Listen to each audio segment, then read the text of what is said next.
سلام زخبركم تملكتنا خميت أنحو خميت قنيو لمون كمتي لمود أستفل علي وانا ويزعباتات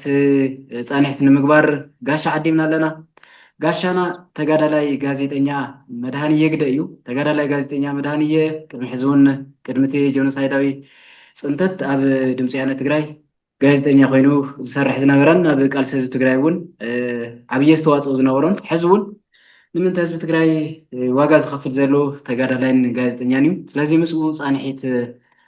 ክህልወና እዩ ይቐኒየለይ ተጋዳላይ ጋዜጠኛ መድሃኒ የግደይ ኣብ ዝተፈላለዩ እዋናዊ ዛዕባታት ምስ ጣብያና ፃንሒት ንምግባር ፈቃደኛ ስለ ዝኾንካ ክብረት ይሃበለይ أنا وان قاش خاص لذا كاني بتعمي زمسجن مولي ثانك يو ይቐኒየለይ እስኪ ብቐጥታ ናብ ሕቶታትና ክነኣቱ ብፍላይ ምስቲ ህልው ኩነታት ምስ ናይ ህዝብናን ዓድናን ኩነታት ህዝብና ከመይ ኣሎ ካብ ዝብል እስኪ ንጀምር ብኣሰርተታት ኣሽሓት ዝቁፀሩ ወገናትና ካብ ገዛእ መረበቶም ብሓይሊ ተመዛቢሎም ብወረርቲ ተመዛቢሎም ኣብ ሱዳን ኣብ ዝተፈላለዩ መዕቆቢ ስደተኛታት ኣለውሙ ኩነታቶም ከመይ ኣሎ ብሓፈሻ ኩነታት ህዝብና ከመይ ኣሎ ብዝብል ንጀምር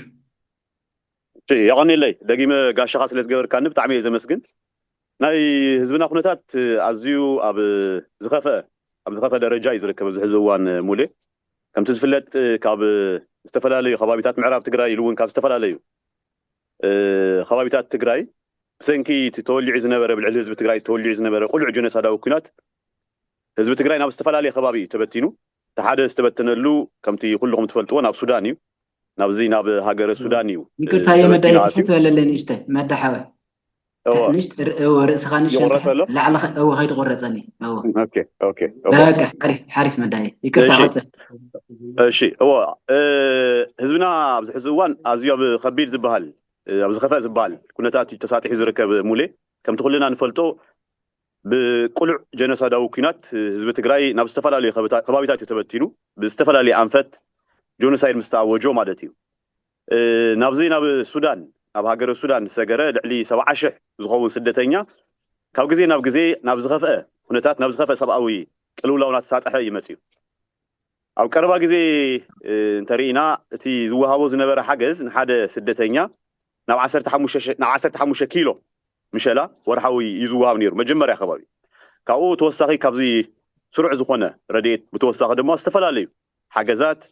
باستفلاليو سباوي حاجز بزغبرو تكالات يوهابو نيرو يكون دامبرت ناي غوني زوهاب زنبر حاجز مولو بمولو دوبيلو بغزي خيد دماتي ورحاو زوهاب نحاده سدتنيا نحاده تمزابالي ناب 15 كيلو خمس نغر كابنا يوهاب نيرو باستفلاليو مخنياتات بزي عقو مخنياتات عالم لخ تكالات زوم سو حاجز هبو دبليو تكال مغب عالم حويسو ينيسيار حويسو استفلاليو تكالات ناب 7 كيلو قنيسو متحاجز كاب 7 كيلو حلف يلون ابز حزوان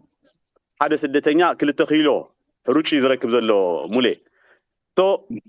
هزي بتصباح حاجه زلي كالي بتعنا مداين ترينايو تعنا زبا ناي تعنا قلقالو زبا زنبرات كالات ابزي اب سودان معقوب سدتنياتات كاب غزينا بغزينا تمنا مسير باستفلالي مخنياتات يا عالم لخاوي مخنياتات يقربوا لك ناي بجت مخنياتات استفلاليو زي عقبو مخنياتات نقربو كابزي كاب السودان ابزركبو معقوب سدتنياتات نالقو مسيو مبزعتهم ناي سيكوريتي ويدو ما ناي دحننت سغاتون زلعلو لو يكون دامبر عقابي يكونن حدا سدتنيا ابزهالو ويهالو اتيوم سباو حاجزات نخبو استطايشو تكالات حزبنا كاب غزي ناب غزي ناغدفو مسيوم ابز حزوان حزبي باستفلاليو امتعنتو يزغلص كل كاب حدا بحصله سباو حاجزيو ب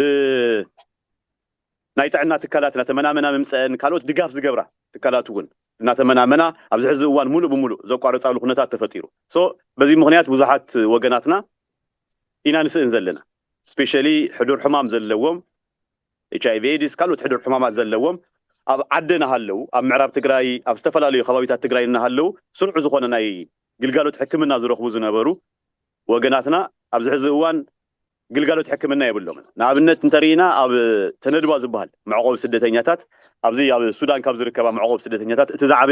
معقوب ስደተኛታት ይዝለካ ዘለኹም ሙለ MSF ዝበሃል ወይ ድማ ብእንግሊዝኛ ጽዋውዑ ዶክተርስ ዊዛውት ቦርደርስ ትካል ዶብ ኣልዋሓ ኻይም ዝበሃል دارجا ملو سرحو أقاريسو كاب ورح مجابيت جميرو كاب زحز جميرنا يزلنا ورح مجابيت قلقالو حكمنا أقاريسو له زتكالي زي أبتي معقوب سدتينياتات قلقالو حكمنا زنبرة بحتى وتكالي سلازين emergency service دنقتنيا زخون يكون حمام زل وسب هاي دنقتنيا قلقالو حكمنا يركبن حد حمام زل ومنا قلقالو حكمنا يروحون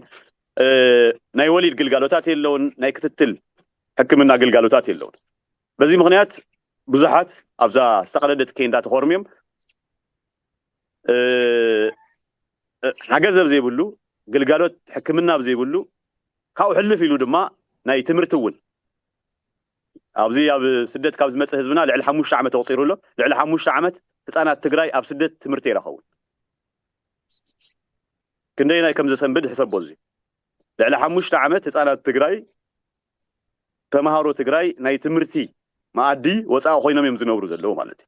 سلازي كم تنفاسي تنفس له دويلي خيد له عندما ديوتل الكون كتقول صيت خيله مغنياتو قلقالوت حكمنا زي بقولو سواء حاجة زي بقولو ناي تمرتي قلقالوت زي بقولو ماي أون طوري ستة ماي ونب زي بقولو خبابي كوينو أزيو استحلالخه ساقم كوينو كاولو مصباح نعمر بتيك من لسيه بزبل تسفى عندما أب حدا قاموت تقالي عز نبر بزحات أون من الوقت بتقطرتات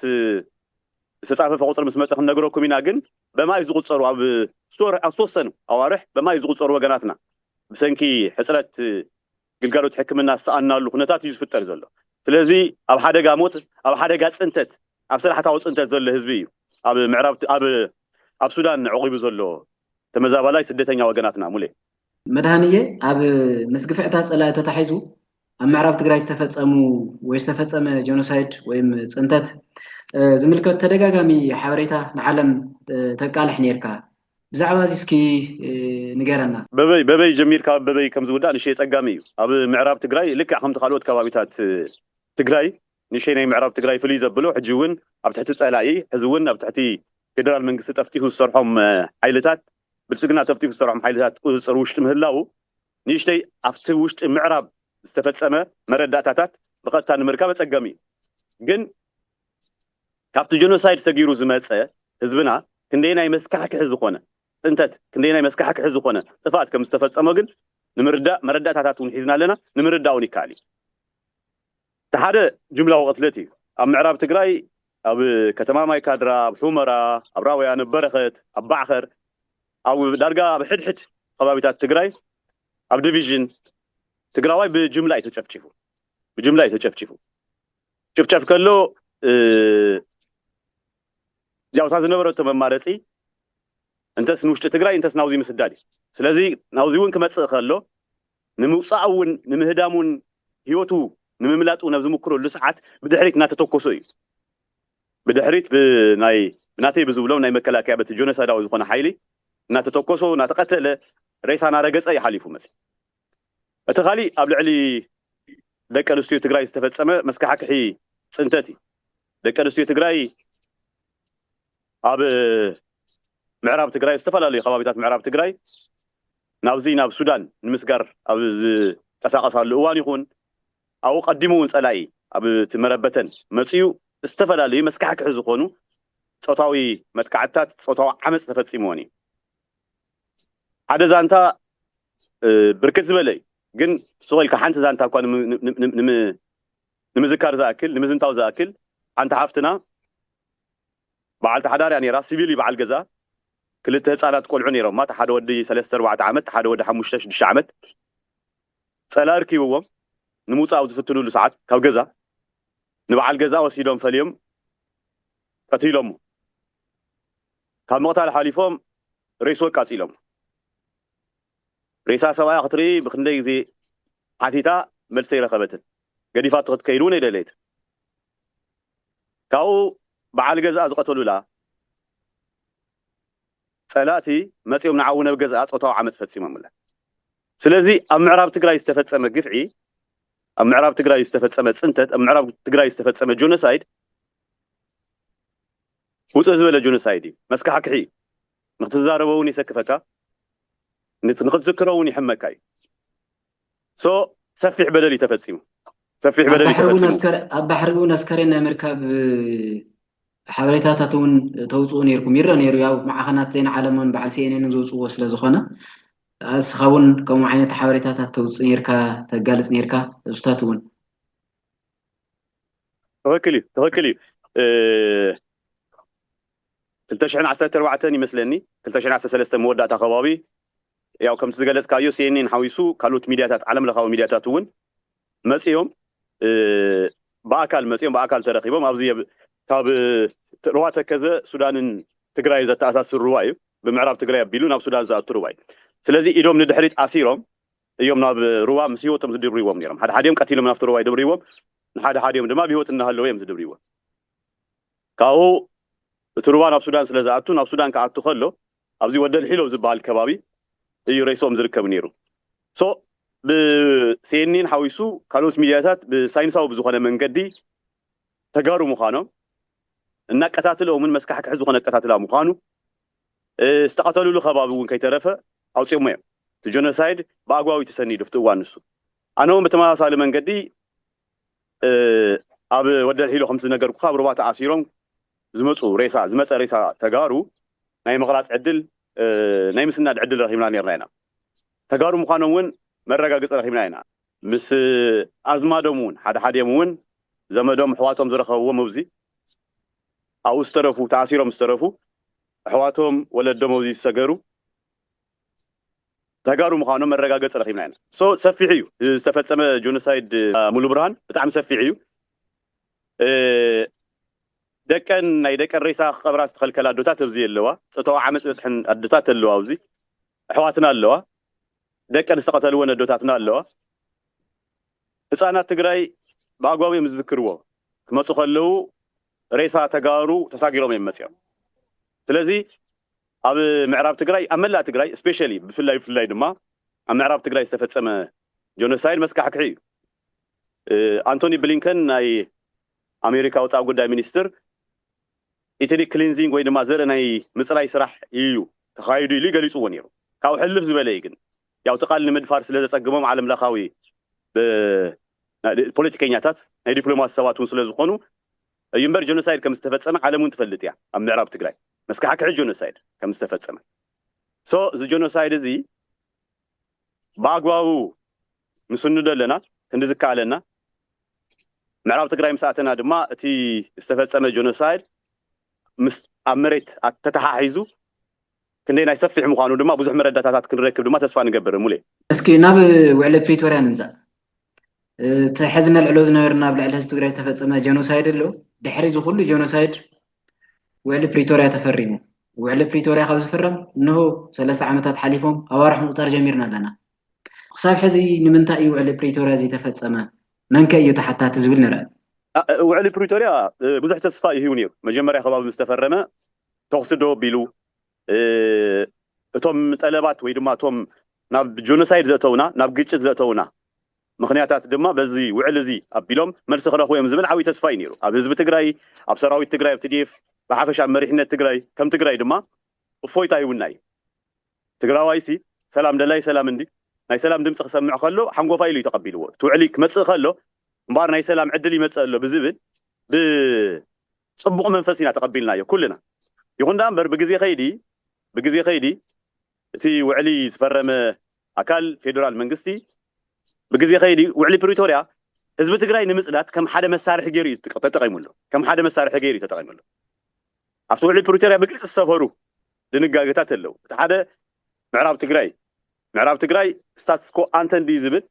ትግራይሲ ቅድሚ 2013 ቅድሚ እቲ ጆኖሳይድ ዝነበረሉ ናብ ዝነበረትሉ ቁመና ትምለስ እዩ ዝብል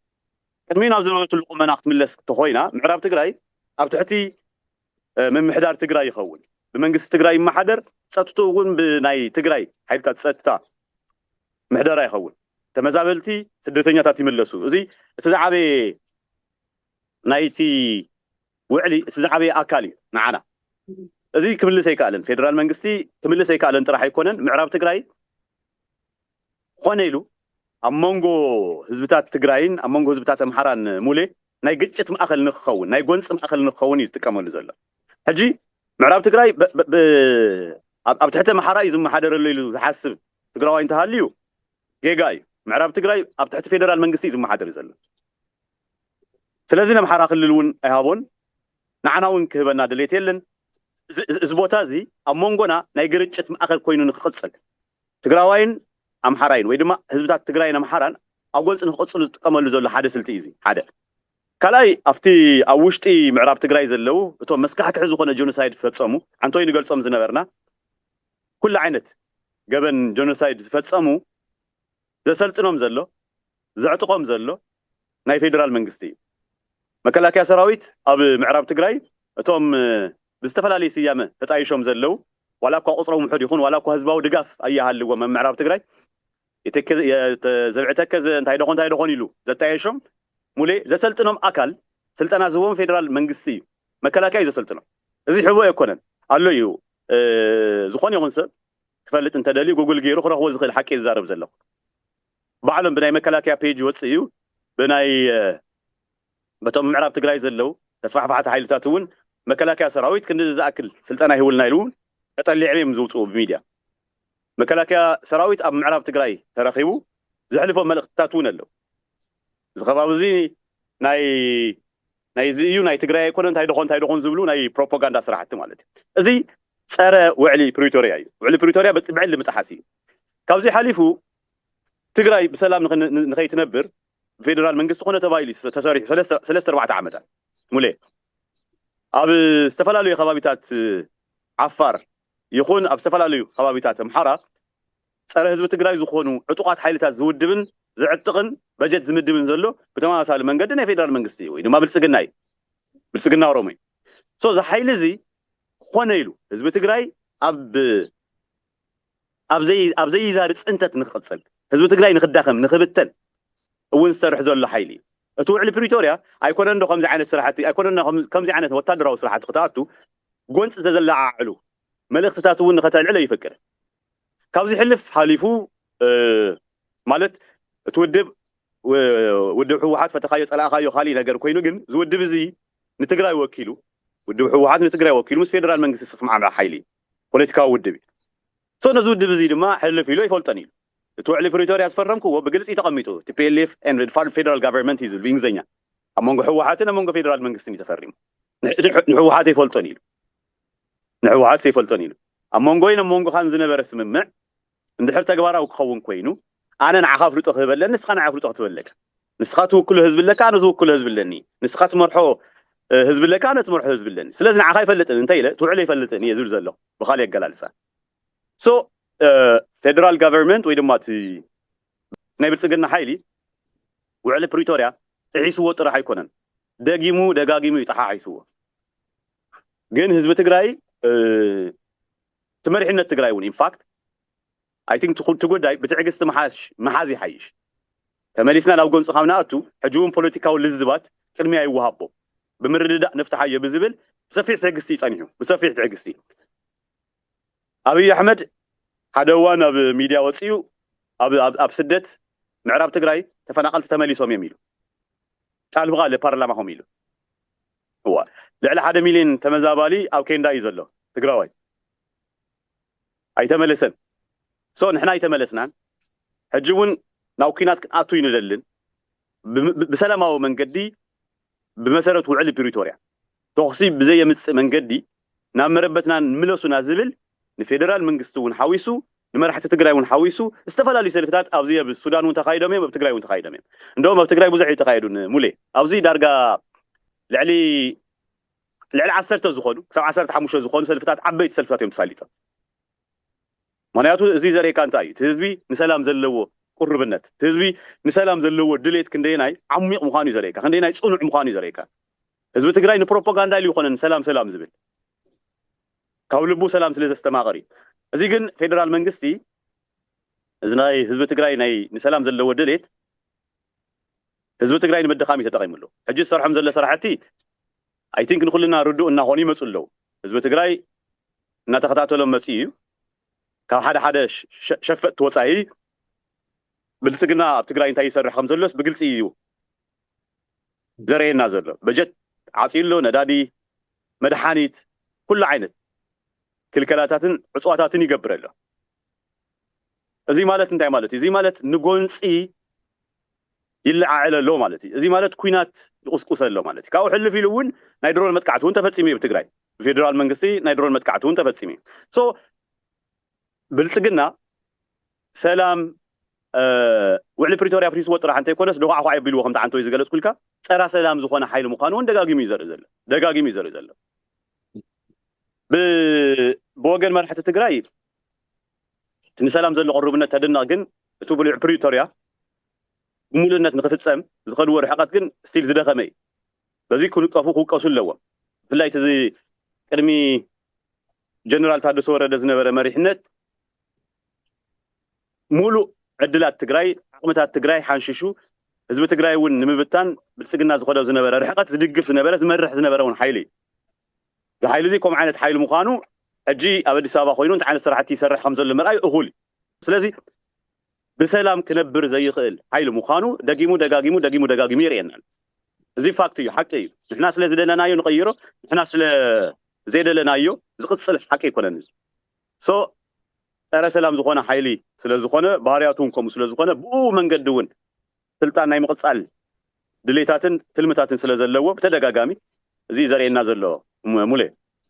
ጽቡቅ ምዚ ተተሓይዙ ያው በተደጋጋሚ መንግስት ኢትዮጵያ ሚዲያታቱ ዝብሎም ነገራት ኣለዉ ፕሪቶሪያ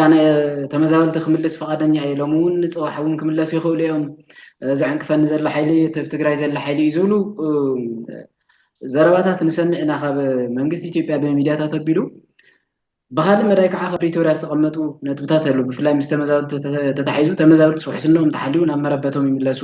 እዩ ዝብል ሕዚ ኣብቲ ምዕራብ ትግራይ ዝተፈፀመ ግፍዒ ኣብቶም ካልኦት ከባቢታት ትግራይ ዝተፈፀመ ፅንተት ንፈልጦ ኢና ኩላህና እዞም ስደተኛታት እዚኦም እዞም ተመዛበልቲ እዚኦም ናብዚ ዝፈፀመሎም ፅንተት ዝፈፀመሎም ሓይሊ ኣብኡ ኣሎ ኣብቲ ከባቢ ኣይወፀን ብካልእ ገፅ ድማ መንግስቲ ኢትዮጵያ ተመዛበልቲ ፅዋሕ እውን ክምለሱ ይኽእሉ እዮም እዚ ዓይነቱ መደረታት ንሰምዕ ኢና እሞ ተብኡ ዘለው ስደተኛ ትግራዋይ ካብ ገዛእ መረበቱ ዝተመዛበለ ዝተሰደደ ህዝቢ እንታይ እዩ ዝብሎ እዚ ማለት ከምቲ መንግስቲ ፌደራል መንግስቲ ኢትዮጵያ ዝብሎ ሰኺሉ ተሪሉ ናብቶም ቀተልቱ ክኣቱ ድዩ ዝደሊ ኣብኡ ስለ ዝፀገሙ ወይስ ውሕስኑ ተሓልዩ ክምለስ ኢሉ ዝደሊ እስኪ ምልከታኻ እንታይ ዝመስል እንታይ ዝብል ህዝቢ ከብኡ ዘሎ ማለት ሸፈጥ እንዲ እዚ ሸፈጥ እዩ ማለት ንመን ይኸውን ከምዚ ዓይነት ሸፈጥ ተቐርበሉ ኣነ ይርደንን ማለት መን እዩ ሓደ ፕሮፓጋንዳ ከተምፅእ ከለኻ ኦዲየንስ ክህልወካ ኣለዎ መን እዩ እቲ ኦዲየንስ ናይ እዚ ፕሮፓጋንዳ እዚ ክገዝአኒ ኢሉ ዝሓስቦስ ኣካልስ መን እዩ ኣብዚ ዘሎ ህዝቢ ሓንቶይ ዝገለፅኩልካ ዝገልፆም ዝነበርኩ መስካሕ ክሕዙ ዝኾኑ ፅንተት ዝተፈፀሙ ህዝቢ ኣብ ልዕሊ ይበፅሑ ሶ መን እዩ በዲልዎ መን እዩ ጆኖሳይድ ፈፂሙሉ መን እዩ ካብ መረበቱ ካብ መገዛእ መረበቱ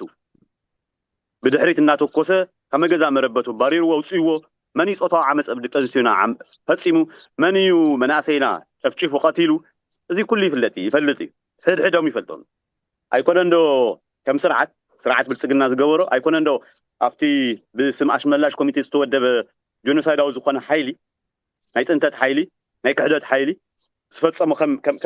ከም ጉጅለ እዩ ዝብለካ ዘለኹ ውልቀ ሰባት እውን ይፈልጦም ውልቀ ሰባት እውን መን እንታይ ገይሩ መን እንታይ ፈፂሙ ዝብል ሕድሕድ መረዳእታን ሓበሬታን ኣለዎ እዩ ህዝብና ብኣግባቡ እዩ ዝከታተል ሚድያታት ብኣግባቡ እዩ ዝከታተል ኣብ ምዕራብ ትግራይ ዘሎ ኩነታት ብኣግባቡ እዩ ዝከታተል ህዝቢ ሶ እዚ ህዝቢ እዚ ናብ ቀታሊኡ ተመሊሱ ከኣቱ ኢልካ ከመይ ጌርካ ትሓስቡ ከመይ መን እዩ ክሓስቦ ዝኽእል እዚ እቲ ሓንቲ ሕትኡ ውሕስናና ተሓልዩ ባይዘወይ መንግስቲ ትግራይ እውን ናይ ውሕስና ሓደ ኣካል እቲ ፀጥታ ትግራይ እውን ናይ ውሕስና ሓደ ኣካል ካብ ፀጥታ ትግራይ ወፃኢ ካብ ቲዲኤፍ ማለት እዩ ብኻሊእ ቋንቋ ካብ መንግስቲ ትግራይ ወፃኢ ናብ ዝኾነ ይኹን ከባቢ ትግራይ ሲ ዝኣቱ ትግራዋይ የለን ኣይኮነን ዶ ኣብ ስደት ዘሎ ህዝቢ ኣይኮነን ዶ ጆኖሳይድ ዝተፈፀሙ ህዝቢ ናብ ካሊእ ከባቢ እውን ኣይእቶን ሶ ትግራይ ታር ዝነበረት ትግራይ ትምለስ እሞ ታቅድሚ 2013 ዓመተ ምህረት ዝነበረት ትግራይ ትምለስ እሞ ውሕስኑ ተሓልዩ ናብታ ዝፈልጣ መረበቱ እፎይሉ ደቂሱ ዝሓድረሉ ኩነታት ንክፍጠር እዚ ብተደጋጋሚ ፃውዒት ተቐሪቡ ብተደጋጋሚ ኣብዚ ኣብ መዕቆቢ ስደተኛታት ብዝተፈላለዩ መንገድታት መድረኻት ይካየዱ እዮም ኣይ ቲንክ تهزبي ولا دلاي سلام يكون امبر መንግስቲ ብልጽግና ስርዓት ብልጽግና እቲ ዝኸዶ ዘሎ ማለት ደላይ ብትግራይ ዘሎ ደላይ ሰላም ናይ ምዃን ንኣድቫንቴጅ ተጠቂሙ ወይ ድማ ንረብሑ ኣውዒሉ ውግእ ንምቁስቋስ ዝኸዶ ዘሎ ርሕቀት ብኣግባቡ ይግንዘብን ይፈልጥን ይርየውን ኣሎ ሶት ናይ ሰላም ዕድል ናተፀንቀቀ ይኸይድ ከም ዘለውን ይርዳእ ህዝቢ ይፈልጥ እዩ ሓደሓዲኡ ያው ብወታደራዊ ሚንስ ጥራሕ ከም ዝኸውን እዩ ዝገልጸልካ ግን ድማ ስቲል እቲ ዝሓለፈ ዝበፅሐና ጆኖሳይድ እቲ ኩናት እውን እሞ እምበኣርስኪ ብሰላማዊ መንገዲ ናይ ሰላም ዕድል እውን ተሃልዩ ንርአዮ ብዝብል ግን ስቲል ብትዕግስቲ ይፅበ ኣሎ እቲ ህዝቢ ከም ህዝቢ ሶ ናብ ቀታሊኡ ናብ ሓራዲኡ ናብ ዓማፂኡ ተመሊሱ ዝኣትወሉ ዕድል የለን ዜሮ እዩ ናይ ዜሮ እዩ ካሊእ መን ዝዕንቅፈኒ መን እያ ትዕንቅፈኒ ከም ዝበሃል ወግዒ የለን ኣብ ምዕራብ ትግራይ እኳ ሓንቶ ይንገልጾ ነርና ኢና ኣብ ምዕራብ ትግራይ ዘለው ናይ ፅንተት ሓይልታት ኣብ ልዕሊ ህዝቢ ትግራይ ፅንተት ዝፈፀሙ ሓይልታት ጆኖሳይድ ዝፈፀሙ ሓይልታት ዘዕጥቆም ዘሎ በጀት መዲቡ ዘንቀሳቀሶም ዘሎ መን ሪፖርት ይገብርሲ ብዕሊ እዩ ብሚድያታቶም መቢሎም እዮም ዘውፅዎ ሕቦ ኣይኮነን ንሕና ንከታተሎ ኣብ ቀረባ ኮይና ኣብ ቀረባ ርሕቀት ኮይና ንከታተሎ ከም ዘሎ ኮይኑ ግን ብናይ ባዕሎም ሚድያታት ዝወፅእ ሓቂ ዝነገረካ ዘሎ ብልጽግና እዩ ብቐጥታ ዘመሓድሮ ዘሎ ብልጽግና እዩ ህዝቢ ትግራይ ሲ ናብ ምዕራብ ትግራይ ንኸይኣቱ ሓኒቑ ሒዙ ዘሎ ባዕሉ ናይ ፌደራል መንግስቲ ማለት እዩ ሶት ውዕሊ ፕሪቶሪያ ደጊሙ ደጋጊሙ ዘዕንቅፍ ዘሎ ሓይሊ ንሱ እዩ ተመዛበልቲ ስደተኛታት ናብ መረበቶም ንኸይምለሱ ጥራሕ እንተይኮነስ ኣብ ውሽጢ ትግራይ እውን ናይ ምምላስ ዕድል እውን ንዝኸይህሉ ምዕራብ ትግራይ ሲ ናብ ንብሩ ንኸይምለሱ እውን ዕጡቃት ወዲቡ ዘንቀሳቀስ ዘሎ ሓይሊ ብልጽግና እዩ ስለዚ ሸፈጥ እዩ ሓሶት እዩ ናይ ሓሶት እውን እዩ እዚ ናርኣይ ድማ ናብ ቀተልቱ ዝምለስ ዝሓስብ ክምለስ እውን ዝሓስብ ተመዛበላይ የብልና ሕጂ እውን እኮ እንታይ ይገብሩ ኣለዎ ንሪኦም ኣለና ኢና ሕዚ እውን እኮ እንታይ ክገብሩ ከም ዘለዉ እንታይ ዓይነት በደል ይፍፅሙ ከም ዘለዉ እኮ ንሪኦ ኣለና ኢና ንከታተሉ ኣለና ኢና ስለዚ ከምዚ ዓይነት መግለፂ ናይ ሓሶት ናይ ሸፈጥ እዩ ሙሌ ፅቡቅ መዳእ ንስኻ እውን ትከታተሎ ተኾን ኢኻ ብፍላይ ሓንቲ ርእስ ኣላ ሰላም ኢና ንደሊ ትብል ኣጀንዳ ኣላ ያው ሰላም ምንም ሕቶ የብሉን ንሰላም ዝኾነ ምክንያት ክትህበሎ ኣይትኽእልን ምስ ሰላም ዝኾነ ነገር ክትወዳደር ኣይትኽእልን ግን ሰላም ኢና ንደሊ ክበሃል ተሎ ትግራይ ኩናት ድያ ትደሊ ዝብል ነገር እውን ይለዓል ስሩሕቱ ትግራይ እንታይ እዩ ዝብል እስኪ ንርአ ብፍላይ ምስታ ሰላም ኢና ንደሊ ትብል ከምቲ ሓንቲ ወይ ንገልፆ ዝነበርና ልዕሊ 400 መሬት ናብ ትሕቲ ፀላእ ኣሎ ብሚልዮናት ዝቁፀሩ ወገናትና ተሰዲዶም ተመዛቢሎም ኣለዉ ህዝቢ ትግራይ እውን ሕዚ እውን ኣብ ፅንተት ከምቲ ሓንቲ ወይ ንስኻውን ታልዕሎ ዝነበርካ ተኸቢቡ ብፅንተት ይቕፅል ኣሎ ሙሌ እዛ ሰላም ኢና ንደሊ ኣቐድመ ኣቢላ ካብ ናይ ብልጽግና ቢሮ ኮይን ተገይራ ተሰሪሓ ህዝቢ ትግራይ ንምድንዛዝ ህዝቢ ትግራይ ካብቲ ዘለዎ ዕንክሊል ዝበለፀ ናብ ካብቲ ጀሚሩ ዘሎ ሰላሕታዊ ፅንተት ዝበለፀ ናፀነተ ንክኸይድ ኮነ ተባሂላ ኮይን ዝተገበረት ተረኽ እያ እታ ተረኽ እዚኣ ካብ ብልጽግና ቤት ፅሕፈት ካብ ቀዳማይ ሚኒስተር ቤት ፅሕፈት ወፅያ ብኮራኹር ኣብይ ኣሕመድ ኣቢላ ንህዝቢ ትግራይ ንምድንዛዝ ን2-3 ዓመታት ዝተጠቐሙላ ኣካይዳ እያ ተቃል ከም ቃሉ ተሪኻዮ ትክክለኛ ቃል እዩ ሰላም ኢና ንደሊ ህዝቢ ትግራይ ደላይ ሰላም እዩ ትክክል እዩ ኣነ ደላይ ሰላም እየ ሙሌ ደላይ ሰላም ኢኻ ማለት ህዝቢ ትግራይ ሲ ልዕሊ ኩሉ ሰላም ልዕሊ ህዝቢ ትግራይ ዘስተማቕር የለን ክበሃል ከሎ ሲሉ ተራ ዘረባ ኣይኮነ ህዝቢ ትግራይ ናይ ኩናት እንታይነት ሲ ልዕሊ ህዝቢ ትግራይ ዝፈልጥ ስለዘየለ እዚ ፋክት እዩ ንዝሓለፉ 150 ዓመታት ናይ ቀደም እሞ ንግደፎ ህዝቢ ትግራይ ክንደይ ኩናታት እዩ ሕሊፉ ክንደይ ውግኣት እዩ ሕሊፉ ምስ ናይ ወፃኢ ሓይልታት ምስ ናይ ውሽጢ ሓይልታት ሃይለ ስላሴ ዝነበረ ኣንጻር ደርጊ ዝተኻየደ ውግእ ኢትዮ ኤርትራ ነይሩ ካብ ሕዚ ጆኖሳይድ ተኣውጅና ኩለን ውግኣት ሓንቲ ነገር እየን ዘምራኻ ሙሌ ህዝቢ ትግራይ ደላይ ሰላም ምዃን እየን ዘምራ ምክንያቱ ህዝቢ ትግራይ ካብ መሬቱ ወፅዩ ካብ ግዝኣቱ ወፅዩ ዘካየዶ ውግእ የለን ክሳብ ሕጂ የለን ከም ህዝቢ እየ ዝብለካ ዘለኹ ከም ህዝቢ እቲ ናይ ቀረባ ግዜ ታሪክ እንተሪእና እቲ ጆኖሳይድ ክስተፈፀመና እቲ ጆኖሳይድ እኮ ኣብ መሬት ትግራይ ተፈፂሙ ኣብ ካሊእ ከባቢ ኮነን ተፈፂሙ ኣብ መሬት ኣምሓራ ኣይተፈፀመን ኣብ ካሊእ መሬት ኣይተፈፀመን ኣብ መሬትና እዩ ተፈጺሙ ትውግእ ኩላ ከሎ ኣብ መሬትና ይተወልዑ ኣብ መሬት ትግራይ ይተወልዑ ሶ ህዝቢ ትግራይ ክወርድ ኢሉ ወፂኡ ባዕሉ ኢኒሼት ዝገበሮ ውግእ ወይ ድማ ኩናት ወይ ተኽሲ የለን ሃልዩን ይፈልጥ ሕጁን በተመሳሳሊ መንገዲ ሕጁን ተመሳሳሊ ሙሌ ኣብዚ ሕዚ እዋን ዓንቶ ይነኻኺኻየን ጀማሚር ካየን ነርካ ልዕሊ 400 ታው ዝኸውን መሬት ትግራይ ኣብ ኢድና የለን ከዓንቶ ይንገልጾ ነበርና ልዕሊ 1 ሚልዮን ዝኸውን ትግራዋይ ኣብ ከይዲ ጽንተት ኣሎ ኣብ ከይዲ ጽንተት ይጸንት ኣሎ ብሰላሕታዊ መንገዲ ማለት ዓለም ለኻዊ ሚድያታት ኣቃልዎ ዘይሃባሉ ሓደ ምኽንያት ተኽሲ ስለ ዘየለይ ኣይስማዕን ድምፂ ይትሰምዐሉን ግን ይመውት ኣሎ ትግራዋይ ህፃናት ብዘይ ትምህርቲ ተበቲኖም ይውዕሉ ኣለዉ ናይ ትግራዋይ ፅባሕሲ ይጽልምት ኣሎ ማለት ቶም ቆልዑ እውን ሓንሞ ይዕበዩ ዓበዮም እንታይ እዮም ክኾኑ ኣበዮም ክውዕሉ ሰብሲ ብሕዱር ሕማም ይሞተና ኣሎ ኣብ ትግራይ ነዳዲ ተዓፅዩ ገንዘብ ተቋሪፁ ምናልባት እቲ ኢምፓክቱ ወይ ድማ እቲ ጽልውኡ ኢሚዲየትሊ ሴንስ ዘይክንገብሮ ንኽእል ንኸውን ግን ክንደይ ሰብ ይረግፈና ኣሎ ትማሊ ዲቦር ምትማሊ ይርአ ነይረ ኣብ ማዓስከር ሓንቲ ወላዲት ዓሪፈን ብሕፅረት መግቢ ዓሪፈን ዝብል ዜና ይርአ ነይረ ማለት ናይዘን ወላዲት እዚአን ብዜና ወፂኡ ብማሕበራዊ ሚድያ ዲ ኣይ ቲንክ ብድምፂ ወያነ እውን ፀብፂብኩም ኢኹም ወፂኡ ግን ክንደይ ዘይተፀብፀበ ክንደይ ሰብ ዝረግፈና ዘሎ መሬትናሲ ኣብ ትሕቲ ፀላእቲ ኮይኑ ከምዚ ንኸውን ዘለና ህዝቢ ትግራይ ሲ ተመዛበልቲ ዞባ ምዕራብ ትግራይ ጠሚዎም ዝብላዕ ሲኢኖም ኣይኮኑን ናብዚ መፅኦም ናብ ሱዳን እውን ሰጊሮም ናብ ትግራይ እውን መፅኦም ከይዶም ወይ ዝሓሸ ናብራ ደልዮም ኣይኮኑን ንኽመሃሩ ትምህርቲ ንኽመሃሩ ኢሎም እውን ኣይኮኑን ከምቲ ሰብ ናብ ኣውሮፓ ናብ ዝሓሸ መነባብሮ ዝኸዱ ዝኾነ ይኹን ዝሓሸ ነገር ደልዮም ኣይኮኑን ወፅኦም ብሰንኪ ፀላኢ እዮም ተባሪሮም ፀላኢ ብድሕሪት ከምቲ ዓንቶ ንገልፆ ዝነበርና ገበን ብልዕሊ ገበን ጨፍጫፍ ኣብ ልዕሊ ጨፍጫፍ እንዳፈፀሞም እዮም ተሰዲዶም እዚ ህዝቢ እዚ ከምዚ ወይ ኮይኑ እቲ ዝጨፍጨፈ ሓይሊ እውን ምዕራብ ትግራይ ኮፍ ኢሉ እቲ ጆኖሳይድ ዝመርሐ ኣካል ኣብ 4 ኪሎ ኮፍ ኢሉ እውን እሞ እዚኣቶም ክንጭፍጭፎም ኣለና ከነጥፍኦም ኣለና እኮ ይበለን ከነጥፍኦም ኣለና እኮ ይበለን ከም ህዝቢ እየ ዝብለካ ዘለኹ ሕጂ እውን ኣብዚ ሕዚ ሰዓት እውን እናረገፈ ሕጂ እውን እንተተኻኢሉ ሲ ብሰላማዊ መንገዲ ንምእታው ዕድል እንተሃልዩ ግደፎሞ እቲ ህዝቢ ንሕና እውን ከም ተጋደልቲ ንደልዮ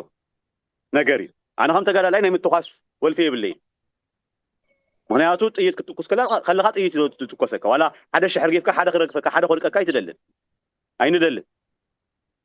ረዲካዲ ዋላ ሕጂ እውን የብለካ ዘለኹ ዋላ ሕዚ እውን ከም ተጋዳላይ ኣነ ከም ተጋዳላይ ከም ናይ ብፆተይ እውን ስምዒት ገልፀልካ እውን ኣለኹ ብሰላማዊ መንገዲ ዕድል እንተሃልዩ እሱ ኤክስፕሎር ንገብሮ ስቲል ዋላ ሕጂ ኣብዛ ሰዓት እዚኣ ሎማዓንቲ ቃለ ምሕተት ነካየደላ እዋ እንተሃልዩ ግን ኣይኮነን ከምቲ ዓንቶ ዝገልፀልካ ዝነበርኩ ስርዓት ብዘይ ኩናት ዘይነብር ስርዓት ስለ ዝኾነ ኣብ ልዕሊ ህዝቢ ትግራይ መጠነ ሰፊሕ መጥቃዕታት ይፍፅም ኣሎ ሕጂ እውን ብዘይ ጥይት ማለት እዩ ብዘይ ተኽሲ ካሊእ ኣብ መሪሕነት እውን ተርኢና ባይዘወይ መሪሕነት ትግራይ ብካልኦት ነገራት ክንነቕፎም ግድን እዩ ይግብኦም እውን እዩ ክንቀፉ ኣለዎም ግን ኣብ ሰላም ዘለዎም መትከል ግን ከየድናው ክሓልፍ ኣይደለን ምናልባት ቀደም ኢሉ ዝተወሰነ ውሳነ እዩ ቅድሚ 3 ዓመታት ከባቢ ብዕሊ ሕቶ ቀሪቡሎም ነይሩ እዩ እቲ ሓደ ቀሪቡሎም ዝነበረ ሕቶ ኣብ ልዕሊ ፋኖ TDF ሓግዙና ሰራዊት ትግራይ ፋኖን ምጥፋእ ኣብ ነካይዶ ጎስጓስ ኣብ ዝጀመርናዮ ጎስጓስ ሓግዝና ተባሂሉ ዕላው ሕቶ ቀሪቡሎም እዩ እዚ ናይ ደቡብ ግንባር ኣዛዚ ጀነራል ጆን መዲድ ሓዊሱ ካልኦት ኣመራርሓ ኣብቲ እዋን ጠቂሶሞ ነይሮም ብዝተፈላለየ መንገዲ ወፂኡ ኣይኾንን እዩ ተባሂሉ ኣይኾንን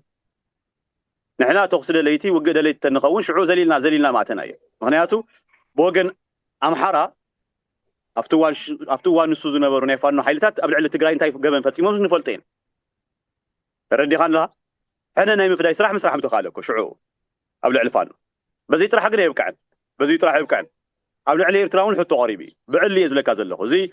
ላዕሎት ኣመራርሓ ናይ ኤርትራ ላዕሎት ኣመራርሓ ይፈልጥዎ እዮም ናይ ትግራይ ከምኡ ብልፅግና ባዕሉ ዝፈልጦ ሓቂ ንኤርትራ እውን ውቃዕዮ ተባሂሉ እዩ TDF ተጠቒምና ምስ መከላከያ ኮይና ምዕራብ ትግራይ እውን ክምለሰልኩም ተባሂሉ ትርዳእ ዘለካ ዲኻ ናብ ካሊእ ውግእ ናብ ካሊእ ጎንፂ ይኽእትውና ማለት እዩ ምስ ህዝብታት ኣምሓራን ምስ ህዝብታት ኤርትራን ኣብ ዘቕላቕ ዝኾነ ምድማይ ኣብ ዘላቕ ዝኾነ ጎንፂ ንክንቅፅል ዝግበር ዝነበረ ፃዕሪ ሶ ትደላይ ተኽሱ መን እዩ መን እዩ ትደላይ ውግእ ኦኬ ሓደ እዚ ካሊእ ሙሌ ሕጂ እውን ኮይኑ ሕጂ እውን ሰራዊቱ ዘፀግዕ ዘሎ ናብ ትግራይ ያው ትከታተልዎ ትህልዎ ኢኹም ትከታተልዎ ኢኹም እውን ብበዝሒ ሰራዊቱ ዘፀግዕ ዘሎ ናይ ፌደራል መንግስቲ ናይ ፌደራል ሓይሊ ብልፅግና ፒፒ ናብ ትግራይ ሰራዊት ከፀግዕ ከሎ መቸስ ብሰራዊት ይኾንካ ድርድር ወይ ሰላማዊ ፖለቲካዊ ልዝብ ተካይድ ፖለቲካዊ ልዝብ ዝካየድ ብፖለቲከኛታት ሶ ትምድላው ናይ ውግእ እውን ዝመፅእ ዘሎ ብወገን ብልፅግና እዩ ብወገን ብልፅግና ትግራይ ናብ ካሊእ ኩናት ንክትኣቱ ሕጂ እውን ትድፋ ኣላ ኩናት ንምኽፋት ድማ ዝዓበየ ምክንያት ዘለና ንሕና ኢና ምክንያቱ መሬትና ዝተወረረና ንሕና ኢና መሬትና ኣብ ትሕቲ ፀላእ ዘሎ ንሕና ኢና ህዝብና ኣብ ከይዲ ፅንተት ዘሎ ንሕና ኢና ኣብ ኣዲስ ኣበባ ዘሎ ህዝቢ ኮ ይፀንትን ዘሎ ይነብር ኮ ኢሉ ዘሎ ስሩዕ መናብሩ የካይደለ እዩ ኣብ ኣዲስ ኣበባ ዝውለድ ዝኾነ ይኹን ህፃን እኮ ትምህርቱ ይመሃረለይ ንምንታይ እሱ ትምህርቲ ይመሃር ይኹንኩን ዝብል ዘለኹ ግን እቲ ትግራዋይ እውን እቲ ወደይናተይ እውን ትምህርቲ ናይ ምምሃርሲ መሰረታዊ ዝኾነ ሰብኣዊ ዝኾነ መሰል ኣለዎ እዩ ዝመሰሉ እዚ ወሲድዎ ዘሎ በዓሉ ብልፅግና ሓይሊ ብልፅግና እዩ ሶ እዚ ሓይሊ እዚ ናይ ሰላም ሓይሊ ኮይኑ ክቐርብ ኣይኽእልን ኣይኮነን እውን ሶ ክብለካ ዝደሊ እዚ እዩ ህዝቢ ትግራይ ደላይ ሰላም እዩ ደላይ ሰላም ክበሃል ከሎ ግን ሰላም ፅኢልካ ብኣፍ ናይ ፕሮፓጋንዳ ኣይኮነን ካብ ውሽጡ ናይ ሰላም መቐረት ብኣግባቡ ዝርዳእ ዝግንዘብ ህዝቢ ስለ ዝኾነ እዩ ሙሌ ካብ ትማሊ ጀሚሩ ኣብ ሚድያታት ይኹን ናይ ኢትዮጵያ ይኹን ማሕበራዊ ሚድያታት ንሪኦ ሓንቲ ቪድዮ ኣላ ሰበስልጣን ሓደ ካብ ናይ መንግስቲ ኢትዮጵያ በዓል ስልጣን ዶክተር ኣብርሃም በላይ ምዕራብ ትግራይስ ከም ኣክሱም ከም ሽረ ወይ ከም ማጨው ከም ዓዲግራት ከም መቐለ ይኮነን ዝብል ኣጀንዳ ልዕሉ መዘራረቡ ኮይኑ ኣሎ እስኪ ኣብዚ ዘለካ ነገር ሕሞራ ካብ ማጨው ሕሞራ ካብ ዓድዋ ሕሞራ ካብ ኣክሱም ካብ ሽረ ካብተን ካልኦት ከባብታት ዓዲግራት መቐለ እንታይ እዩ ዝፈልያ ንምንታይ እዩ ከምኡ ክበሃል ተደልዩ ዝብል ነገር እስኪ ነገር ሙሌ ሕሞራ ካብ መቐለ ሕሞራ ካብ ሽረ ሕሞራ ካብ ኣክሱም ካብ ዓድዋ ካብ ዓዲግራት ካብ ኣላማጣ ካብ ማይጨው ዝፈልያ ኣብ ትሕቲ ፀላእ ምህላዋ ጥራሕ እዩ ካብ ወፃኢ ዝፈልያ ነገር የለን እምበር ኣይኮነን ሕሞራ ምናልባት ናብ ካሊእ ከይንብል ናብ ካሊእ ታሪክ ከይናኣቱ እምበር ግዛት ትግራይ ሰፊሕ እዩ ኣጨቃጫቂ ዝበሃሉ ከባቢታት እንተሃልዮም እውን ክህልው ዝግብኦም ካልኦት እዮም ንሕና ክሌም ንገብሮም ከም ህዝቢ ብታሪክ ናትና እዮም ኢልና ንጠቕሶም ከባቢታት ኣለው ኣጨቃጫቂ እውን ክበሃሉ እንተኮይኖም ንዓይ ኣጨቃጫቂ ሳቶም እውን ኣከራኻሪ ይኮኑ ኣከራኻሪ እውን ክበሃሉ እንተኮይኖም ስሩ ኣብ ታሪክ ዝተሰርሐ ጌጋ ስለ ዘሎ ኣከራኻሪ እውን ክበሃሉ እንተኮይኖም ንሳቶም እዮም ኣከራኻሪ ክበሃሉ ዝኽእሉ እንተኮይኑ እውን ምዕራብ ትግራይ ዘከራኽር ነገር የብሉ ምዕራብ ትግራይ ብመሰረት ሕገ መንግስቲ ብሕጊ እንተርኢና መሰረት ሕገ መንግስቲ ናይ መሬት ናይ ተጋሩ መሬት እዩ ምዕራብ ትግራይ ብታሪክ እውን እንተርኢና ናይ መሬት ትግራይ ብስነ ልቦና እውን እንተርኢና ተፍቲ ከባቢ ዘሎ ባይዘወይ ዝኾነ ይኹን አይ ቲንክ ሙሌፍቲ መጀመርያ ከባቢ ትውግእ ክጅመር ከባቢ ናብ ምዕራብ ትግራይ ከድካ ጌርካ ተተጋጊ ኣብኡ ዝነበረ ስምዒት ትፈልጦ ኢኻ ብኣካል ስለ ዝነበርካ እቲ ማሕበረሰብ ብስነ ልቦና ማሕበረሰብ ከም ማሕበረሰብ ኣብ ምዕራብ ትግራይ ዝነብር ትግራዋይ ብምሉእ ከም ማሕበረሰብ ትግራዋይ እዩ ይዛን እቲ መሬት እውን ናይ ትግራይ እዩ ይዛን ብስነ ልቦና እየ ዝብለካ ዘለኹ ብሕጊ ነጊረካ እየ ብሕገ መንግስቲ ሕገ መንግስቲ ዝዳንየና ከም ሃገር ካብኡ ምቕፃል ብስነ ልቦና ይገልፀልካ ኣለኹ ብታሪክ እውን ሶ እዚ ናብ ክርክር እውን ዘእቱ ይኮነን ኣብርሃም በላይ ጣዕምቶ ይገልጾ ዝነበርና እዩ ልኡኽ ኣብይ ኣሕመድ እዩ ኣብይ ኣሕመድ ዝህቦም ኣጀንዳታት እዩ ኣብ ሚድያ መፅኡ ዝዛረብ እታ ሕጅልካ ሕዚ ኢልዋ ትብላ ዘለኻ ብቪድዮ እውን ዝወፀት ቅድሚ 3 መዓልቲ ኤግዛክትሊ ቅድሚ 4 መዓልቲ ዝተዛረበ እዩ ሓድሽ እዩ እዚ ንሱ ጥራሕ ኣይኮነን ተዛሪብዎ ጌታቸው ረዳ መቐለ ኮይኑ ተዛሪብዎ እዩ መሬት ዘመሓደረ የመሓድሮ ኢሉ ሓደ ጣዕመ ዝበሃል እውን ብተመሳሳሊ መንገዲ መሰሉ እዩ ኢልዎ ህዝቢ ምዕራብስ ኣምሓራ እየ እንተ ኢሉ ህዝቢ ምዕራብ ኣምሓራ እየ ኢሉ ይፈልጥን ሶ እዚ ናይ ብልፅግና ኣመለኻኽታ ናይ ብልፅግና ሓሳብ ድሕሪ መጋረጃ ዝዛረብዎ ዝነበሩ ዝብልዎ ዝነበሩ ኢንፋክት ኣብ ምዕራብ ትግራይ እውን መፅኦም ዝሰርሕዎ ስራሕ ብኣደባባይ ዝገለፅሉ ኣግባብ እዩ ብሓደ ወገን የቐኒልና እውን ክንብሎም ንደሊ ምክንያቱ እቲ ህዝቢ تتخكلنيا مسلوم نخردا عدل سلا زفتر ማለት بمريتو زدرادر زخون يكون سبب عالمي زلكا زلو تግራዋይ مقدفو بايزي تغارو قال لي كونن بزح واغا يتخفيلولا تግራይ بزح واغاوني زخفل زلو حجون من انت تግራይ تبايل ابز حد ساعات مولي ناب 43 ديجري سنتيغريد مقت زدو اوانا بس مقت زي بدفع له تغدالاي تግራይ نافنا تغدالاي اب دفع له اب زخباوزي اب معراب تግራይ ابز حد ساعات دي اوش تግራይ كوم بتمساسالي من انت حزب تግራይ يلو تግራዋይ كحل يلو اب دفع له تግራይ يتدفرني يلو ማለት سو ازي حزب خفل زلو واغاي حزب خفل زلو مسواتي نزمنات كوم مسواتنا تخفلوا المسي زمنነት ازي ስለዚህ ቀል ይኮነን تقيل معراب تግራይ يركبو مريتو ركبو حزبو ابرخانا تدبري تقيل زري تግራዋይسي كليل كايت حساب يتحلم حلميس خونه يخيل نعاتهم زحلفو زلو ملختي تسفانتو زغورتي زحيش ማለት ببروباغندا يكون نسعر نحنا كمو خونه يخيل معراب تግራይ لمون ناي تግራዩ تمالون ناي تግራዩ صباحون ناي تግራይ دحر صباحون ناي تግራይ እዚ ምንም ዘጠራጠር ነገር የለን ኣብዚ ምንም ሓደን ክልተ ንባሃሉሉ ነው ይከሉኒ ሙሌ ሶ ተቀድም ሕጂ ምስ አብይ አሕመድ ኮይኖም ምዕራብ ትግራይ መሊኦም ንምሻጥ ንፌደራል መንግስቲ ፎር ዛት ማተር ንክልል አምሓራውን ንትግራይውን ከይኮነስ ኣብ ፌደራል መንግስቲ ኢድ ኮይኑ ኣብ መንጎና ናይ ጎንፂ ማእከል ኮይኑ ንክነብር ኩሉ ግዜ ላተተኻቱ ኾና ኣብ ወግእ ንክነብር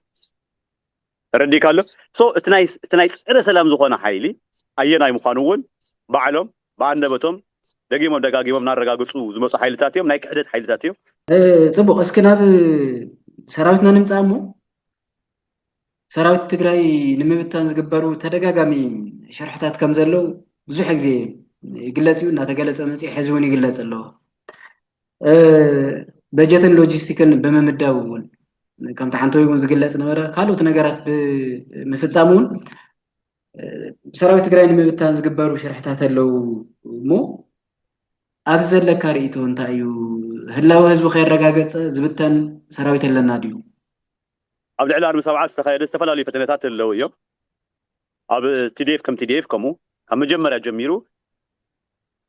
ህዝቢ ትግራይ ብዘይ ሓላው ንክነብር ህዝቢ ትግራይ ብዘይቲ እንኮ ዋሕሱ ዝኾነ ቲዲኤፍ ንክነብር ንክበታተን ንክጠፍእ ዝካየዱ ሽርሕታት ብጣዕሚ ብዙሓት እዮም ሙሌ እናተኻየዱ መፅኦም ብጣዕሚ ብዙሓት ኣብ ልዕሊና ዝተኻየደ ልዕሊ 7-8 ግዜ ኣሎ ኣብ ቀረባ ግዜ ሪኢኹሞ ትኾኑ ኢኹም ብዕላዊ መግለፂ ኣርሚ ሰብዓ ተፈልዩ ብዓበይቲ ናይታ ሃገር ናይ ብልፅግና ሚድያታት ኣቢሉ ብኢቲቪ ብፋና ኣቢሉ ዝወፀ ዜና ዲዲአር ጀሚርና ካፍቲን ኣኻኺቦም ዲዲአር ጀሚርና ከምዚ ኢልና ቅርሺ ሂብና ካብ ዶብ ትግራይ ሱዳን ዝነበረ ሓይሊ ናባና መፂ ዝብል መስሐቂ ዝኾነ ድራማ ክሰርሑ ፈቲኖም እዮም ካብኡ መግለፂ ስንዑ ስሒቡ ቢሮ ሰላምን ፀጥታን ዝወፀ መግለፂ ነይሩ ተኸታተልካዮ ትኸውን ኢኻ ንዑ ስዒቡ ድማ ብኣርሚ ሰብዓ ኮማንድ ኣርሚ ሰብዓ ኣቢሉ ዝወፀ መግለፂ ነይሩ እቲ መግለፂ ሕፅር ኢሉ ብሓፂሩ ሓደ ካብ ቲዲኤፍ ኣርሚ ሰብዓ ነቲ ሶም ዝሰርሕዎ ዘለው ድራማ ዝተሳተፈ ኣካል ዝኾነ ዋላ ሓደ ተጋዳላይ ኣክቲቭ ተጋዳላይ ናይ ኣርሚ ሰብዓ ከም ዘየለ እዩ ዝገልፅ which is fact ሓደ ካባና ዝኸደ ኣካል የለን ካልኣይ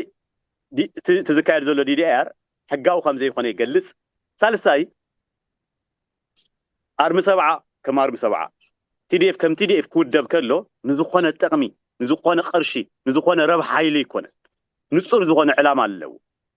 نصر زخونه علامات አለው ተሓደን ተቋምን ዝኮነ ዕላማ ዘላቂ ረብሓ ህዝቢ ትግራይ መረጋጋፂ ዘላቂ ውሕስና ህዝቢ ትግራይ መረጋጋፂ ሪናየና ህዝቢ ትግራይ ውሕስኑ ዝረጋገጽ ንዓለ ናተይ ብዝብሎ ብቲዲኤፍን ጥራሕ እዩ ካብ ወፃኢ እቶም ናይ ደገ ሓይልታት መከላከያ ሓዊሱ ካልኦት ሓይልታት ንህዝቢ ትግራይ ውሕስና ክኾኑ ከም ዘይኽእሉ ባዕሎም ብዝሰርሕዎ ብዝፈጸምዎ መስካሕቲ ጀኖሳይድ ሕጂ እውን ይቕፅልሉ ብዘለው ፅንተት መረጋገፂ ሂቦምና እዮም ህዝቢ ትግራይ ኡምን ዝብሎ ናተይ ዝብሎ ደቁ ኣወፍዩ እቲ ከቢድ መስዋዕት እናኸፈለ ብጣዕሚ ዝተሓላለኸ ኩነታት እውን ኮይኑ ደቁ ገቢሩ ትካል ሃኒፅ እዩ ስለዚ ትካል እዚ ብዝኾነ ይኹን መንገዲ ንቕንቕ ይብልን ብገንዘብ ይኹን ብረብሓ ይኹን ብስልጣን ይኹን ብምቾት ይኹን ብዝኾነ ይኹን ምድራዊ ፈተና ንቕንቕ ይብልን እዩ ናይቲ መግለፂ ክጠቃለል ከሎ ንዓይን ተሓቲትካኒ ኣይኮነን ዶ ሕጂ بزلاقنته وين تديف ناتنا خرخ نبر زقبا ناتنا خرون كنبر زلوا ناتنا خرون كنبر إلى زأمنو تكالي استكالي بو مغنياتيو كندي روحاتات نهالونا كرميا هزبنا قدمنا تبين مسوات النت المخفال مريسنا هون شيء سلخانة ديسيشني هون الناس وصلنا يوصلنا بس معي وصلنا يوصلنا يكونه حجون بس معي تكون نقصد زلنا بمغنياتي هزبنا وحدا قاعد يقول له هزبنا يشوف له هزبنا يسأنتله سو انكار زخونه وتادراو تكالي دليناي كافتم زدلينا ناي تكالات اتحاده تقندي ونيو تقندي عندي ناي تግራይ زخونه TDF እዩ زاكال زي بزخون يكون فتناون نقيبل بايزوي ابزي زلو سراويت مولي بزرزر اينا تنقل بزح تقمتات لي وصيلو سرحلو زخيل بقلو بول مويا خيليو فلطات كيليو عدما خيقدبو مالك تمناي تمرت درجو بزي يقدس مويا لو ود يولم بزي يقدس اما عالتي من الوات ببر ناب بزناي زعدي بچا ببرنا ب 2000 3000 لعليون كرخو لزخيل اما عالتي يزلك زلو عدل اللو زي مويا وني حت زي حت تسرح يزلك زلو ገንዘቡ زي حت ما انه فلطته زي حت تسرح يزلك زلو تفلطت مويا تدحر بايتو اب تكالات زنبره مغدفو تمويا زلو مغدفو نسو غدفو تخبيرو خنبرو لزخيل عدل سلو ولا حج بزا ساعات زي يزلك زلو ግን ንጥቕሚ ኢሉ ዝወፅእ ሰራዊት ኣይኮነ ንረብሓ ኢሉ ዝወፅእ ሰራዊት ኣይኮነ ልዕሊ ኩሉን ቅድሚ ኩሉን ዋጋ ይኸፍለሎ ህይወቱ ይግብረሎ ዕድሚ ይግብረሎ ግዜ ይግብረሎ ውልቃው ረብሑስ ይግብረሎ እዚ ሶ ሚስተሩን እንዲዩ ተጋዳላይ ትግራይ TDF ሚስተሪ ማንም ክርዳው ዝኽእል ይመስለኒ ፖሊስ ጽንዓ ዘለዎ ብዝኾነ ይኹን ፈተና ንቕንቕ ዘይብል ሰራዊት እዩ ሰራዊት ትግራይ ኣዶ ትግራይ ብሓደ ወገን ዕድለኛ ህዝብ ትግራይ بحد وገን ዕድለኛ እዩ ከምዚ ዝበለ ሰራዊት ደሊኻ ንምርካብ አጸጋሚ እዩ ሙሌ ሶ ተደጋጋሚ ፈተናታት ይካየድዮም የብሶምን እዚ ዝተካየደ ዝውን ብዙሕ ሚሊዮናት ዘውፅሉ መንግስቱ እውን በጀት መዲቡ ባዕሉ መከላከያ ዝበሃል ናይ ጆኖሳይድ ሓይሊ ብልጽግና ባዕሉ ከም ብልጽግና አብርሃም በላይ እውን ሓደ መልእክቲ ሕሊፉ ናይ ብዛዕባ ምዕራብ ትግራይ ዝሕለፎ መልእክቲ ኣብቲ መድረክ ንሱ እዩ ኮሚሽን ናይ DDR ኮሚሽን ታይደኾን ዝበሃል ሶ ኢልፌክ ዝኾነ ትካል እውን ከም ተመሳሳሊ ሶ ሰፊሕ በጀት ይወፅሉ ቅድሚው ልዕሊ 150 ሚሊዮን ዝወፀሉ ቢሮ ተኸፊቶ መተማ ስራሕ ተሰሪሑ እዩ ኣብ ዓፋር እውን ተመሳሳሊ ከምኡ እዚ ኣርምና ጥራሕ ንምፍራስ ልዕሊ 7-8 ግዜ ኣርም 7 ንምፍራስ TDF ከም TDF ንምፍራስ ድማ በጣም ብዙሕ ፈተናታት እናተካየዱ መፅም ይካየዱን ኣሎ ግን ሰራዊት ትግራይ ብዝኾነ ይኹን ጥቕሚ ብዝኾነ ይኹን ውልቃዊ ምድራዊ ፈተና ንቕንቕ ዘይብል ሰራዊት ስለ ዝኾነ ሕጁን ኣብታ ናይ መትከል ቦታ ኣሎ ኣብታ ጫፍ ብልሕሎ ጽባሕው ነባይ ክህሉ ንዘላለም ድማ ሓበን ህዝቢ ትግራይ ዓንዲ ህዝቢ ትግራይ ኮይኑ ቀጽል እዩ TDF ናይ ህዝቢ ትግራይ ጥራሕ እውን ኣይኮነን ግን ኣብ ቀርና ኣፍሪካ እውን ከም ቀርና ኣፍሪካ ዓብይ ዓቕሚ እዩ TDF ከም ትኽነግረካ ከለኹ ብልጽግና ንፋኖ ኣዋቑዕኒ ንሻዕብያ ኣዋቑዕኒ ኢሉ ክመጽእ ከሎ ኣብ TDF ዘሎ ዓቕሚ ክንደይ ናይ ጠንካራ ምዃኑ ስለ ዝርዳእ እዩ ኣብ ቀርና ኣፍሪካ ጎብለል ዝኾነ ሓይሊ ምዃኑ ብተግባሩ ስለ ዝፈልጥ እዩ እዚ ጉራ ኣይኮነን ሓቂ እዩ ፋክት እዩ ኣብ መሬት ዘሎ ሓቂ ዝዛረብ ዘለኹ ምስ ርክብ ህዝብታት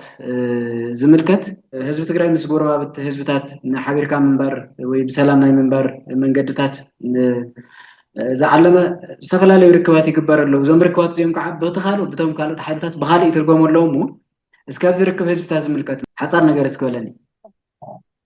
ጥቦ ሙሌ ናት ህዝቢ ትግራይ ደላይ ሰላም ምዃኑ ሓደ መርኣያ እዩ ህዝቢ ትግራይ ሕጂ እውን ብዝኾነ ይኹን ህዝቢ ማለት ኣብ ቀርና ኣፍሪካ ታዘለና ያ ቦታ ታቀጠናና ፈተናተናና ጎረባብት ኣለዋና ስለዚ ምዝ ህዝቢ እዚ ፈቲና ይኮና ብሓደ ክንነብር ከይ ፈተና ኢና ብሓደ ክንነብር ምክንያቱ ህዝቢ ትግራይ ልዒልካ ናብ ካሊ ቦታ ክትወስዶ ይትኽእል እንት ጎረባብት ህዝቢ እውን ከምኡ ሶ ኣብ ጎረባብት ከም ዘሎ ህዝቢ ሰላማዊ ዝኾነ ርክብ ምክያድ ዘላቂ ዝኾነ ፍታሕ ምምፃእ ማለት ሕጂ ምስ ኤርትራ ዝተጀመሩ ጽቡቕ ዝኾኑ ርክባት ኣለዉ ምስ ኣምሓራ ብተመሳሳሊ ምስ ሱዳን ቀድም ኢሉ ቅድሚ እቲ ጆኖሳይድ እውን ህዝቢ ሱዳንን ህዝቢ ትግራይን ካለይቲ ኣብዚ ዘሎ ስደተኛ እንድሕር ሓቲትካኒ ካለይቲ ገዛና ኢሉ እዩ ዝገልፃ ንሳቶም ሱዳናውያን እውን ንዓና ካለይቲ ገዛና ኢሎም እዮም ዝገልፅዋ ንትግራይ ብዙሕ ምትእስሳር እዩ ዘለና ካብ እቲ ነጃሺ ጀሚሩ ብዙሕ ምትእስሳር ታሪኻዊ ምትእስሳር እውን ኣለና ምስ ህዝቢ ሱዳን ንህዝቢ ትግራይ ክሒዱ ይፈልጥን ብዙሕ ግዜ በተደጋጋሚ ህዝቢ ትግራይ እንትጭፍጨፍ ናውዚ ክሰግር እንተሎ ሓንጎፋ ኢሉ ዝቕበሎ ህዝቢ ሱዳን ጥራሕ ግን ኣይኮነን መንግስቲ ሱዳን እውን ሕጂ ኣብ ዝሓለፉ 4 ዓመታት እኳ ተሪእና ካብ 77 ዓመተ ምህረት ጀሚሩ ናብዚ ዘሎ ናብ 3-4 መንግስትታት ርያያ ሱዳን ግን 3-4 መንግስትታት ኣብ ህዝቢ ትግራይ ዘለዎም መትከል ኣይተቀየር ب1977 እውን ተቐቢሎምና ب2008 እውን ተቐቢሎምና ب2013 እውን بتمساسال መንገዲ ጆኖሳይድ ክፍጸም ከሎ ተቐቢሎምና ሰለስቲኦም ግን ዝተፈላለዩ መንግስታት እዮም ተረዲኻኒ ብዝኾነ ይኹን ፖለቲካዊ ተሓሳስባ ብዝኾነ ይኹን መሪሕነት ዘይቅየር ጽኑዕ ዝኾነ መትከል ዘለዎ ህዝቢ ሱዳን ይኹን መንግስቲ ሱዳን ኣባና ዘለዎ ምስ ኤርትራ ተመሳሳሊ ርክባት ጀሚሩሎ ኣብ ዝሓሸ ደረጃ ከም ዝበፅሐ ይርደአንሎ ይርአ ኣለኹ ንሪኦ ኣለና ኩልና እዚ እውን ተጠናኺሩ ክቕፅል ኣለዎ ምስ ኣምሓራ እውን ብተመሳሳሊ እዚ ፅባሕ ንግሆ ህዝቢ ትግራይ ምስዞም ህዝብታት ዘለዎ ርክብ ንውሕስኑ ሓባራውን ሰላም ዝቐጠናውን ሰላም ዓብዪ ግደ እዩ ዝህልዎ ንቐርኒ ኣፍሪቃውን ሰላም ናሰፍሐ ይክኸይድ ዘለዎ ንዓሙቐን ናሰፍሐን ይክኸይድ ዘለዎ ዝርክብ እዚ ኣይ ቲንክ ኣብ ዝሓሸ ምርድዳእ በፂሕና ኣለና ኢለ ይኣምን ግን ካብዚ ድማ ዝበለፀ ህዝብታት ኤርትራ ህዝብታት ኣምሓራ ህዝብታት ሱዳን ምስ ህዝቢ ትግራይ ዘለዎም ርክብ ናብ ዝለዓለ ብርኪ ንኸብፅሑ በዚ ኣጋጣሚ እውን ፃውዒተ እየቐርብ ደቅና ቂመ ይኮናን ከነውርሶም ዝግባእ ደቅና ጎንፂ ይኮናን ከነውርሶም ዝግባእ ሰላም ምሕዝነት ኢና ከነውርሶም ዝግባእ ኣብዚ ቀጠና እዚ ሰላም ዝደሊ ሓይሊ ሰላም ምስ ዝደሊ ዝኾነ ይኹን ህዝቢ ሰላማዊ ርክብ ምግባር ናይ ህዝብና ረብሓ ብሰላማዊ መንገዲ ምርግጋፅ ማለት እዩ እዚ ዝግበር ዘሎ ሙሌ ኣብ መወዳእታ መዳ ውዕሊ ፕሪቶርያ ተዘይተተግቢሩ ሙሉ ብሙሉእ ተዘይተተግቢሩ ያው ግዛእታዊ ሓድነት ትግራይ ይምለስን ተመዛበልቱን ዘይምለስሉ ዕድል ይዝፍጠር እሞ ከም ህዝቢ ህልውናና ንምቕፃል ተሕዚ ገጢሙና ዝኒኡ ፈተና ዝተወረረ መሬት ኣለና ዝተመዛበለ ህዝቢ ኣለና ሕዙና ከቢድ ፅንተት ኣለና ካብዞም ኩሎም ናይ ህልውና ሓደጋታት ውፂና ትግራይ ናብ ንቡር መሊስና ብሰላም ንምንባር እንታይ ክንገብር ኣለና እንታይ መልእኽቲ ተሕልፍ ውዕሊ ፕሪቶርያ ከምቲ ዓንቶ ዝገለጥክዎ እዩ ብናትና ድሌት እዩ ክሳብ ሕጂ ኣሎ ንብሎ ዘለና ድሌት ሰላም ስለ ዝኾንና ህዝብና እውን ትመሪሕነት እውን እምበር ውዕሊ ፕሪቶርያ እኮ ክንደይ ግዜ ሃደሽድሽ ኣቢልዎ እዩ ክንደይ ግዜ ዶቃዕቋዕ ኣቢልዎ እዩ ብፌደራል መንግስቲ ወይ ድማ ብብልፅግና ብዙሕ ግዜ እዩ ተፈሪሱ ብዙሕ ግዜ እዩ ዶቃዕቋዕ ኣቢሎም ኣንቶይ ዘርዚርና የና ደጊምካ ንዘይ ምግላፅ እዩ እዚ እንተዘይ ኮይኑ እንታይ እዩ ዘለና መማረፂ ንዝበልካዮ ፖለቲካዊ ልዝብ ዕድል እንተሃልይዎ ንእሽተይ ዝተረፈት ቀዳድን እውን እንተሃልያ ዲፕሎማስያዊ ዕድላት እውን ተጠቒምና ናይ ደገቶም መደራደርቲ ሓይልታት እውን ተጠቒምና እዚ ሓይሊ እዚ ዝፀረ ሰላም ዝኾነ ሓይሊ እዚ ናብ ሰላማዊ መንገዲ ተጠምዚዙ ወይ ድማ ብድፊት አይ ቲንክ ሶፍት ፓወር ይብልዎ ብናይ ዲፕሎማሲ ዓቕምታት ተጠቒምና ዝመፀሉ ዕድል እንተሃልዩ እንተዝርአ ሕጂ እውን እንተሃልዩ ግን ኢትስ አ ቢግ ኢፍ ዓብዪ ኢፍ እዩ እንተሃልዩ እሱ ኢና ንደሊ እንተሃልዩ ኣነ እውን እሱ ይደሊ ህዝቢ ትግራይ እውን እሱ ይደሊ ተጋዳላይ ትግራይ እውን እሱ ይደሊ ብሰላማዊ መንገዲ እንተሃልዩ ግን ትዕድል ንሱ ኣሎ ዶ የለን አይ ቲንክ ኣይርአን ብተግባር የለን ኣብ መሬት የለን እንተሃልዩ ግን ተዝፍተን ሕጂ እንተዘይ ኮይኑ ህዝቢ ትግራይ ናፀነተ ይነበረ እንተዘይ ኮይኑ ህዝቢ ትግራይ ብሰንኪ ጥሜት ብሰንኪ ሕፅረት ሰብኣዊ ሓገዝ ብሰንኪ ሕዱር ሕማም እናጠመ ናፀፍአ ናፀነተ ይነበረ እናለመነ እውን ይነበረ መሬትና እዩ መሬትና እንድሕር ብሰላማዊ መንገዲ ዝሂበና ኣካል እንተሃልዩ ንሕና ናብ ካሊእ ቦታ ከይድና ክንወርር ኣይኮና ንብል ዘለና ኣነ ናብ ካሊእ ከባቢ ከይደ ክወርር ኣብታይት የብለይን ኣብዚ ሕዚ እዋን ቅድሚ ሕጂ እውን ሃልዩኒ ይፈልጥን ሃልዩና እውን ይፈልጥን ከም ህዝቢ ከም ሰራዊት ድሌት እውን የብልና ንሕና መሬትና ኢና ንብል ዘለና መሬት ትግራይ ብሰላማዊ መንገዲ ዝምለስ እንተዘይ ኮይኑ ብካሊእ ብዝኾነ ይኹን መንገዲ ከነምለስ ኣብ ቅድሚት ኣለና እዚ ማንም ክጠራጠረሉ ዘይግባእ ሓቂ ብሰላማዊ መንገዲ ዘይምለስ ተኮይኑ መሬት ትግራይ ብዝኻሊእ መንገድታት ንምምላስ ሰራዊት ትግራይ ቲዲኤፍ ከም ቲዲኤፍ ኣብ ውሽጢ ትግራይ ዘሎ ኣብ ምዕራብ ትግራይ ዓሪዱ ዘሎ ኣርሚ ሰብዓ እውን ሓዊሱ ኩሉ ኣብ ፍሉይ ድልውነት ኣብ ፍሉይ ተጠንቀቕ ኣሎ እዚ ጉራ ኣይኮነን መሬትና እዩ ናይ ባዕልና እዩ ህዝብና ናፀነተ ስቑኢልና ይንርአ ናይ ሕድሕድ ተጋዳላይ ስምዒት እየ ዝነገረካ ዘለኹ ሙሌ ህዝብና ናፀነተ ይስቑኢልና ይንነብርን ንሕና ዝወፃናሉ ዕላማ ዳ እንታይ ህዝቢ ኣብዚ ማዓስከር ዝመውት ተኮይኑ ብሰንኪ ጥሜት ደቅና ብዘይ ትምህርቲ ሃው ከይቆፀሩ ትሕቲ ሰብ ኮይኖም ዝዓብዩ እንተኮይኖም ንምንታይ ዳ ኣነ ወፂ ንምንታይ ዳ ዋጋ ይኸፍል ኣሎ እዚ ናይ ሕድሕድ ተጋዳላይ ሕቶ እዩ ሶ መሬትና ይመለስ ሕጂ እውን መሬትና ይመለስ ህዝብና እውን ይመለስ መሬትናን ህዝብናን ይመለስ ማለት መንግስትና ናብ ምዕራብ ትግራይ ይእቶ ማለት እዩ ጸጥታ ትግራይ ናብ ምዕራብ ትግራይ ይእቶ ማለት እዩ እንዘን ውሕስ ብዝኾነ መንገዲ ውሕስኑ በዓልና አረጋጊፅና ምክንያቱ ካብ ትግራዋይ ወፃኢ ናይ ትግራዋይ ውሕስና ከረጋግፅ ዝኽእል ሓይሊ ኣብዚ ምድሪ እዚ የለን ኣብ ቀርኒ ኣፍሪቃ የለን ሶ በዓልና ህዝብና ውሕስኑ አረጋጊፅና ነንበረበት ኮነቱ ወይና ሰላማዊ መንገዲ ዘይውደሉ ዕድል ተሃልዩ ኣሎ ተጋዳላይ ጋዜጠኛ መድሃኒ የግዳይ ያው ይርኤካ ኣለኹ እቲ ረሃፅ ሓያል ሙቐት እኒአ ይመስለኒ ዝኩሉ ኽኢልካ ዝተወሰነ ሓበሬታ ንምሃብ ምስ ድምፂ ወያነ ጻኒሕት ምግባር ፈቃደኛ ስለ ዝኾንካ ብስም ተመልከትና መስግነካ ይፈቱ ዝኸበርኩም ተመልከትና ምስ ተጋዳላይ ጋዜጠኛ መድሃኒ የግዳይ ኣብ ዋናዊ ዛዕባታት ኣድሂምና ዝገበርናዮ ጻኒሕት ነዚ ክትከታተሉ ጽናሕኩም ይመስል ነይሩ ስለ ዝተከታተልኩምና ዜና ነመስገን ብካልኦት ምድላዋት ኣብ ካልእ ግዜ ክንራኸብ ኢና ሰናይ ቅነ